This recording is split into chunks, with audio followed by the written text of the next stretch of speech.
नमस्कार, मैं रफी और आप देख रहे हैं डीएनएन इंडिया। शहर में एक बार फिर तेज रफ्तार का खतरनाक नजारा देखने को मिला। हरिवा उपाध्याय नगर थाना क्षेत्र के सिनेवर्ल्ड चौराहे के पास बुधवार रात करीब 10 बजे तेज रफ्तार कार ने बाइक सवार को पीछे से जोरदार टक्कर मार दी। हादसे में बाइक सवार युवक करीब 10 फीट दूर जाकर सड़क पर गिर पड़ा, जबकि कार चालक मौके से फरार हो गया। शहर में एक बार फिर तेज रफ्तार का खतरनाक नजारा देखने को मिला। हरिबा उपाध्याय नगर थाना क्षेत्र के सिनेवर्ल्ड चौराहे के पास बुधवार रात करीब 10 बजे तेज रफ्तार कार ने बाइक सवार युवक को पीछे से जोरदार टक्कर मार दी। हादसे में बाइक सवार युवक करीब 10 फीट दूर जाकर सड़क पर गिर पड़ा, जबकि कार चालक मौके से फरार हो गया। हादसे में कोटड़ा निवासी अमरदीप सिंह झाला गंभीर रूप से घायल हो गया। घटना के तुरंत बाद मौके पर मौजूद लोगों ने तत्परता दिखाते हुए घायल को अस्पताल पहुंचाया, जहां उसका इलाज जारी है। घायल को कमर में गंभीर चोट आई है। घटना का सीसीटीवी फुटेज भी सामने आया है, जिसके आधार पर पुलिस जांच में जुटी है। पीड़ित अमरदीप ने बताया कि वह ज्ञान विहार के पास स्थित साहू मैरिज गार्डन में काम करता है। बुधवार रात उसे उसके मालिक का फोन आया था, जिसके बाद वह बाइक से घर के लिए निकला। सिनेवर्ल्ड चौराहे के पास ब्रेकर आने पर उसने बाइक की गति धीमी कर दी थी। तभी पीछे से तेज रफ्तार कार ने उसे टक्कर मार दी।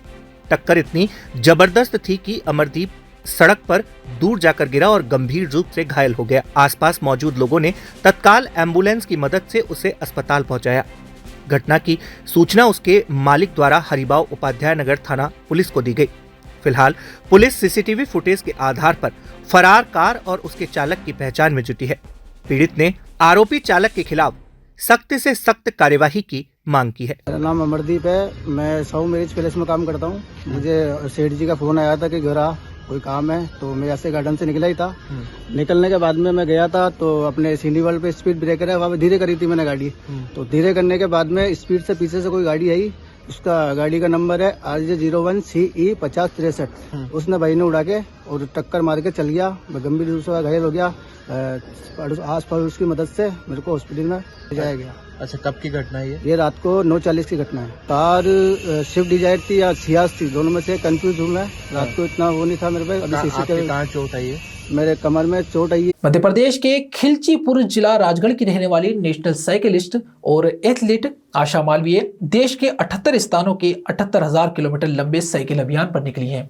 यह यात्रा वे मात्र 78 दिनों में पूरी करेंगी। उनका यह अभियान नए भारत के निर्माण, नारी सशक्तिकरण, साहस, त्याग और देशभक्ति का संदेश दे रहा है। मध्य प्रदेश के खिलचीपुर जिला राजगढ़ की रहने वाली नेशनल साइकिलिस्ट और एथलीट आशा मालवीय देश के 78 स्थानों के 78,000 किलोमीटर लंबे साइकिल अभियान पर निकली हुई हैं। ये यात्रा वे मात्र 78 दिनों में पूरी करेंगी। उनका यह अभियान नए भारत के निर्माण, नारी सशक्तिकरण, साहस, त्याग और देशभक्ति का संदेश दे रहा है। इसी क्रम में आशा मालवीय अजमेर पहुंची, जहां उनका भव्य स्वागत किया गया। अजमेर शरीफ दरगाह में उन्होंने सूफी संत हजरत ख्वाजा गरीब नवाज के दरबार में दर्शन किए और अपने अभियान की सफलता के लिए प्रार्थना की। इस अवसर पर दरगाह के खादिम सैयद नदीम चिश्ती उर्फ शानू मियां ने उन्हें दर्शन कराए और प्रसाद भेंट कर आशीर्वाद दिया। दरगाह दर्शन के बाद मीडिया से बातचीत में आशा मालवीय ने बताया कि वे राष्ट्रीय स्तर की खिलाड़ी, पर्वतारोही और अखिल भारतीय स्तर की साइकिलिस्ट हैं। बीते 2 वर्षों में उन्होंने साइकिल से लगभग 60,000 किलोमीटर की दूरी तय की है। वर्ष 2022 में उन्होंने सशक्त सेना, समृद्ध भारत और बेटी पढ़ाओ बेटी बचाओ जैसे सामाजिक संदेशों के साथ साइकिल यात्रा की शुरुआत की थी। उनका यह साइकिल अभियान देश के पश्चिमी छोर से शुरू होकर पूर्वी छोर किबिथु अरुणाचल प्रदेश में 26 जनवरी 2026 को संपन्न होगा। ठंडी हवाओं, कोहरे भरे मार्गों और कठिन परिस्थितियों के बीच एक महिला होकर इस चुनौतीपूर्ण यात्रा को पूरा करना आशा मालवीय के अदम्य साहस और देश प्रेम को दर्शाता है। अजमेर से दर्शन के बाद वे पुनः अपने अभियान पर रवाना हो गयीं। उनके इस प्रयास के साथ देशवासियों की शुभकामनाएं जुड़ी हुई हैं। हमारा एक साइकिल एक्सपीडिशन है जो साउथ वेस्टर्न कमांड का है और कल मैंने जयपुर से इसको शुरू किया था और मैं अभी हमारे देश के वेस्टर्न पॉइंट से लगा के स्टैंड पॉइंट तक ये साइकिल यात्रा है लगभग 7,800 किलोमीटर की। और उस यात्रा के उद्देश्य से मैं यहाँ पहुंची हूँ तो ख्वाजा गरीब नवाज से दुआ करती हूँ मेरी ये यात्रा पूरी और जिस संदेश के साथ मैं निकली हूँ, नारी शक्ति, देशभक्ति, अदम्य साहस, यही देशभक्ति का जज्बा आज हमारे भारत देश की युवा पीढ़ी में है, पूरे भारत में है। मेरा नाम आशा मालवीय है और मैं मध्य प्रदेश के राजगढ़ डिस्ट्रिक्ट से बिलोंग करती हूँ। मैं एक नेशनल एथलीट हूँ, नेशनल माउंटेनियर हूँ, नेशनल साइकिलिस्ट हूँ और मैं धन्यवाद करती हूँ पूरे हमारे हिंदुस्तान का कि वाकई इनमें जो जज्बा लेके मैं निकली हूँ वो हमारा जो मेरे जैसा जज्बा सभी भारतवासियों में हो ताकि हमारा भारत देश बहुत तरक्की करे। भारत सरकार की LHOCP ASCAD योजना के तहत पशुपालक विभाग द्वारा फोरेंसिक पहलुओं से जुड़े पशु चिकित्सकीय मामलों को लेकर एक दिवसीय संभाग स्तरीय कार्यशाला का आयोजन किया गया। कार्यशाला का उद्देश्य फील्ड में कार्यरत पशु चिकित्सकों को फोरेंसिक विज्ञान से जुड़ी व्यवहारिक जानकारियां प्रदान करना रहा। भारत सरकार की LHOCP ASCAD योजना के तहत पशुपालन विभाग द्वारा फोरेंसिक पहलुओं से जुड़े पशु चिकित्सकीय मामलों को लेकर एक दिवसीय संभाग स्तरीय कार्यशाला का आयोजन किया गया। कार्यशाला का उद्देश्य फील्ड में कार्यरत पशु चिकित्सकों को फोरेंसिक विज्ञान से जुड़ी व्यवहारिक जानकारियां प्रदान करना रहा। कार्यशाला की जानकारी देते हुए पशुपालन विभाग के अतिरिक्त निदेशक डॉक्टर आलोक खरे ने बताया कि फील्ड में कार्यरत डॉक्टरों को पशु चिकित्सा से जुड़े कानूनी एवं फोरेंसिक मामलों में कई बार जटिल परिस्थितियों का सामना करना पड़ता है। इन समस्याओं के समाधान और सही प्रक्रिया की जानकारी देने के लिए यह कार्यशाला आयोजित की गई। उन्होंने बताया कि कार्यशाला में क्षेत्रीय फोरेंसिक विज्ञान प्रयोगशाला से जुड़े प्रशिक्षित विशेषज्ञ डॉक्टरों द्वारा पशु चिकित्सा से संबंधित फोरेंसिक मामलों, साक्ष्य संकलन, पोस्टमार्टम प्रक्रिया, रिपोर्ट तैयार करने एवं न्यायिक प्रक्रिया में उनकी भूमिका पर विस्तार से जानकारी दी गई। कार्यशाला में संभाग के विभिन्न जिलों से आए पशु चिकित्सकों ने भाग लिया और फील्ड में आने वाली व्यवहारिक समस्याओं पर विशेषज्ञों से मार्गदर्शन प्राप्त किया। प्रतिभागियों ने इस पहल को उपयोगी बताते हुए भविष्य में ऐसे प्रशिक्षण कार्यक्रमों की आवश्यकता जताई। सर, ये जो फॉरेंसिक साइंस से रिलेटेड हमारे विभाग के जो फील्ड में डॉक्टर्स हैं उनको बहुत सारी दिक्कतें आती हैं कि कभी कभी जो फॉरेंसिक साइंस से मेट्रोलीगल केसेज होते हैं उनको सैंपल भेजना है, तो सैंपलिंग कैसे भेजना है, उसका फॉरवर्डिंग लेटर कैसे होगा, उसकी पैकिंग कैसी होगी, तो इस तरह से बहुत सारे केसेस वाइल्ड लाइफ के भी आते हैं और मेट्रोलीगल केस तो वही हैं। तो उनमें जो दिक्कत आती है तो इस टाइम पर हमने विभाग का पहली बार ये प्रयास हुआ है कि जो अजमेर में ही रीजनल फॉरेंसिक साइंस लेबोरेटरी है उनके एक्सपर्ट्स हमने बुलाए हैं और उन्हीं एक्सपर्ट्स की तरफ से ही सीधे हमने पूरे अजमेर संभाग के 5 जिलों के 10-10 डॉक्टर्स लिए हैं। टोटल 50 डॉक्टर्स को हम इस बार आज वर्कशॉप में फॉरेंसिक साइंस लेबोरेटरी के एक्सपर्ट के द्वारा ही उनको पूरा ज्ञान दिया जा रहा है कि अगर कोई मेट्रोलीगल केस आता है तो उनको कैसे सैंपलिंग करनी है, कैसे भेजना है, क्या क्या फॉर्मेलिटीज हैं वो पूरी करनी, उसमें कहीं चूक ना हो, तो उसको ज्ञान देने के हिसाब से हमने ये संभाग स्तरीय। यहाँ रुकते हैं एक छोटे से ब्रेक के लिए, जल्द हाजिर होंगे खबरों के नए सफर के साथ। कैंसर बीमारी ही ऐसी है, चिंता तो होगी ना। लेकिन अब अपनी चिंता को बदलो विश्वास में, क्योंकि आदिनाथ कैंसर मेडिसिटी में है रेडियोथेरेपी, कीमोथेरेपी और कैंसर सर्जरी के उपचार के साथ आधुनिक सुविधाएं भी। विजिट करें आदिनाथ कैंसर मेडिसिटी एट चाची आवास अजमेर।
सिविल लाइन थाना क्षेत्र की हर्ष विहार कॉलोनी में चोरों ने डॉक्टर के सोने मकान को निशाना बनाकर चोरी की वारदात को अंजाम दिया।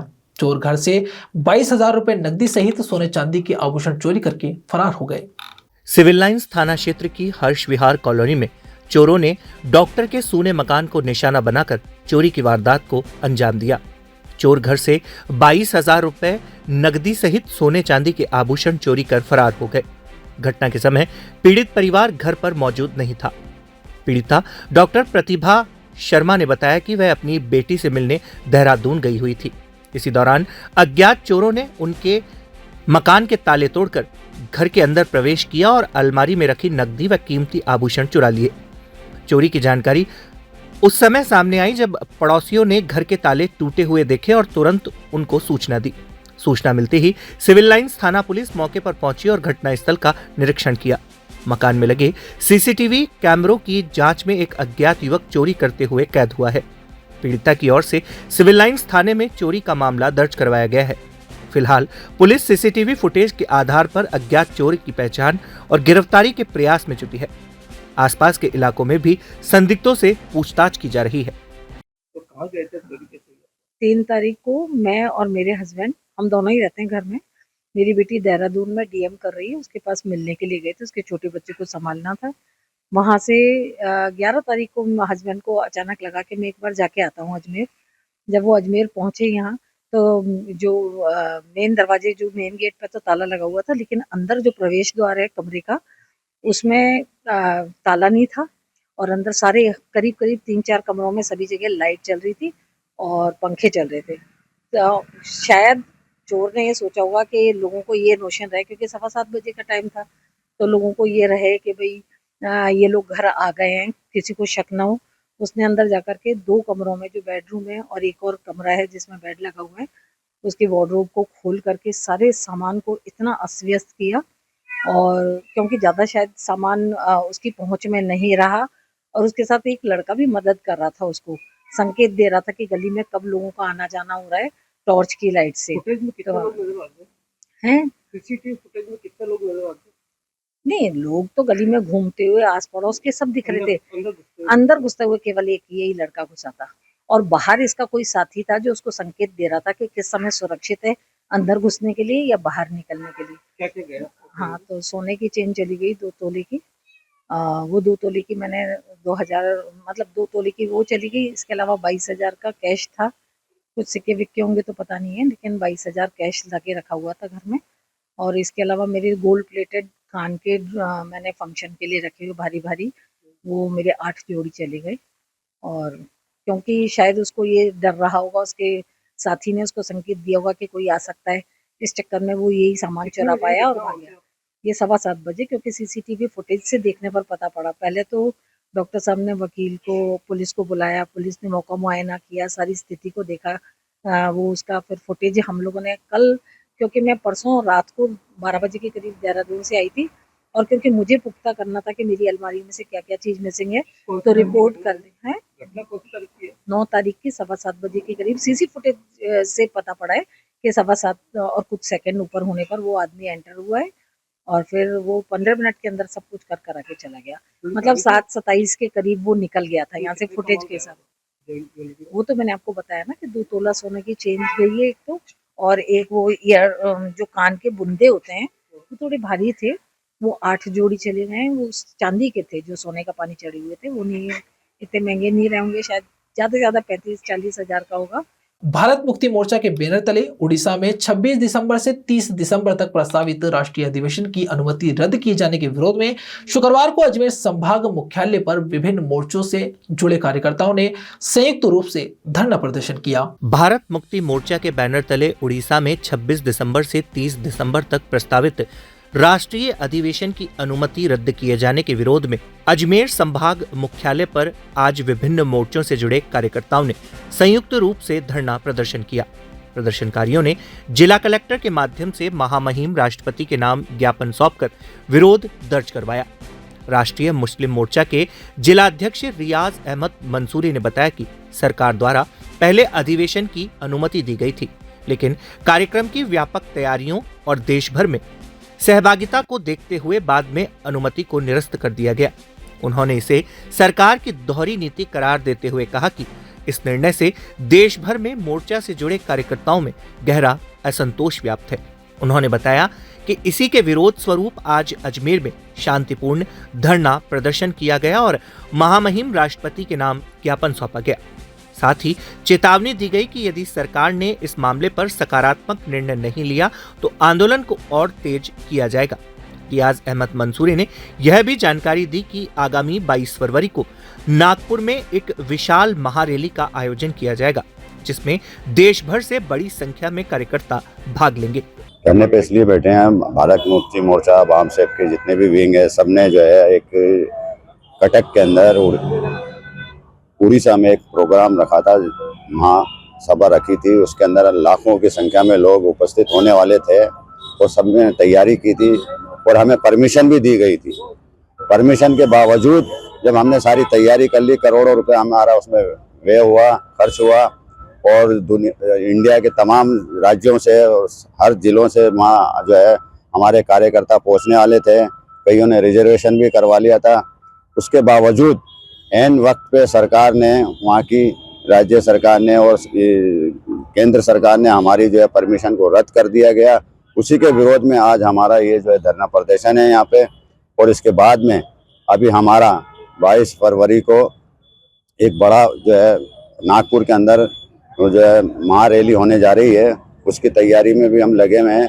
वहाँ जो आरएसएस का घेराव किया जाएगा और जो इस वक्त कानून को नज़रअंदाज करते हुए जो हमारे साथ अन्याय हो रहा है, पिछड़ों के साथ में, दलितों के साथ में, माइनॉरिटी के साथ में, और जिस तरीके से दमन किया जा रहा है, उसके विरोध में आज हमारा ये खबरों के सफर में अभी सिर्फ इतना ही।